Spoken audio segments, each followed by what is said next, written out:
Welcome to the DAK Machine Safety Podcast. We support the development of a safer, sustainable workplace. This podcast episode, we will discuss control of hazardous energy. It was developed to assist those struggling with providing risk reduction methods when a service and maintenance task requires power, and isolating and locking a primary energy source is not feasible.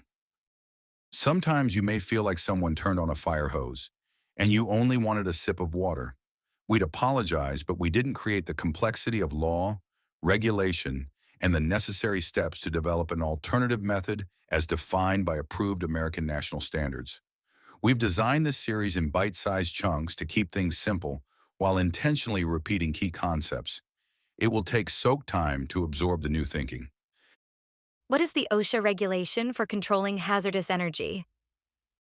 OSHA issued 29 CFR 1910-147 for controlling hazardous energy, lockout-tagout, in 1990. The agency maintained that isolating and locking a primary energy source was required for service and maintenance tasks. That action is commonly referred to as lockout-tagout, because tagout, in lieu of locking a primary energy source, is not commonly used, we'll refer to lockout. Why is controlling hazardous energy an issue? There are numerous reasons, including but not limited to: 1. Employees believing that lockout takes too much time. 2. Shutting down primary energy sometimes creates problems for restart. 3. Shutting down power. One part of a production line shuts down power to adjacent operations or ancillary equipment where power is needed. 4.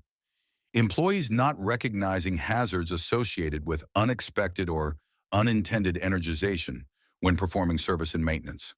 Or 5. The service or maintenance task requires power. Is there a solution to these issues? Yes, developing and implementing an alternative method can provide effective employee protection, but only when following the rigorous process of applicable American national standards. It is not okay to say lockout is not feasible and use a lockable emergency stop button in lieu of lockout. What is the definition of an alternative method? American national standards include B11 2023 and Z2441 2024.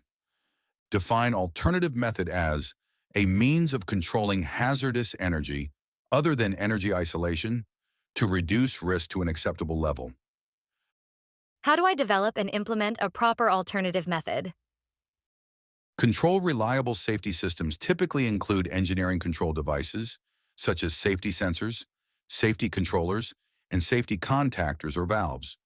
When followed by risk assessment and documentation of the feasibility of locking a primary energy source, the design and implementation of control reliable safety systems becomes an alternative method to isolating and locking a primary energy source. Why is an alternative method safe for my workers? Properly designed and implemented, the alternative method for a specific task will ensure that there will be no unexpected, unintended energization when an authorized worker performs the task for which the alternative method was designed. Can OSHA cite me if I implement an alternative method? OSHA might issue a citation for an alleged violation of 29 CFR 1910-147 if the compliance officer is not well versed in this complicated technical matter and poorly understood regulation. Can a company challenge an OSHA citation in the courts? Yes. An employer can contest a citation before an administrative law judge. If the outcome is unsatisfactory, employers can appeal their case to the Occupational Safety and Health Review Commission. The OSHRC Review Commission is a panel of 3 judges adjudicating contested citations challenged by the Secretary of Labor or a company. Why is the Secretary of Labor involved in an OSHA case? OSHA is one of many agencies in the Department of Labor. The head of OSHA is an Assistant Secretary of Labor. Has the OSHRC Review Commission ruled on lockout cases? Yes. One of the most challenging for all industries was a 1993 case involving West Vaco and the Secretary of Labor.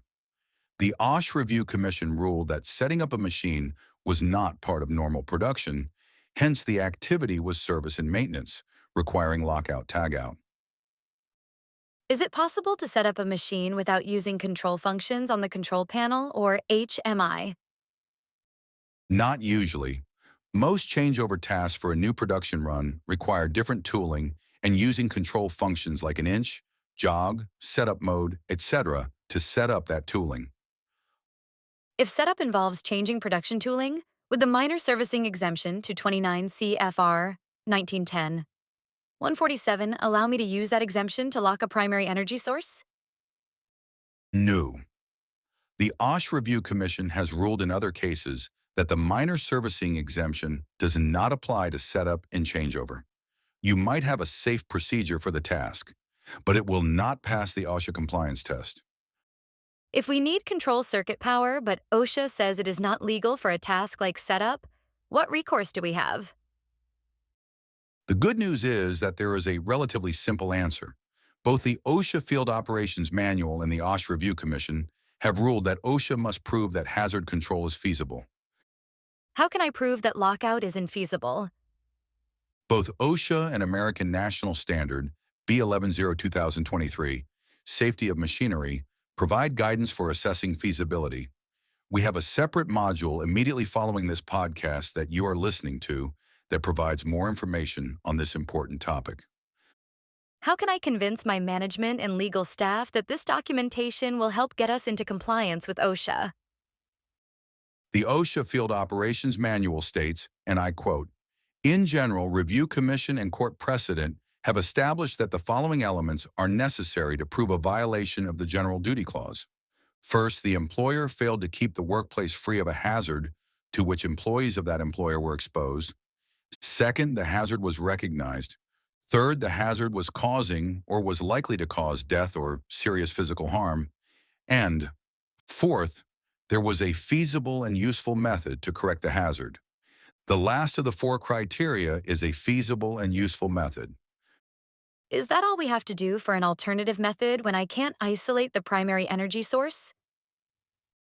No, there are other steps to take that I will touch on in this podcast to provide overall context and then explain in greater detail in later podcasts.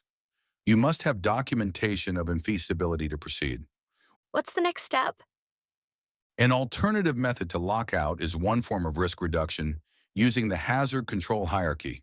The term comes from the American National Standards, B11 and Z2441, the control of hazardous energy, used term alternative method. You mentioned the hazard control hierarchy. I have a basic understanding of the hierarchy, but how is it used as an alternative method to lockout? The short answer is that the hazard control hierarchy has been effectively used for decades and is accepted by OSHA, NIOSH, American National Standards, and safety professionals as the best way to reduce risk to an acceptable level. Often, as with an alternative method, a combination of controls will result in acceptable risk. We'll go into more detail in another podcast. You just introduced another unfamiliar term. What is acceptable risk? The short answer is again found in B11. It is, and I quote, "a risk level achieved after risk reduction measures have been applied. It is a risk level that is accepted for a given task, hazardous situation, or hazard." This concept will be further explained when we discuss the hazard control hierarchy in greater detail. What else do I have to do? The short answer is that you must be able to prove that you have control reliable circuits. Safety personnel can lead risk assessments and document infeasibility with the input of experienced workers and other staff.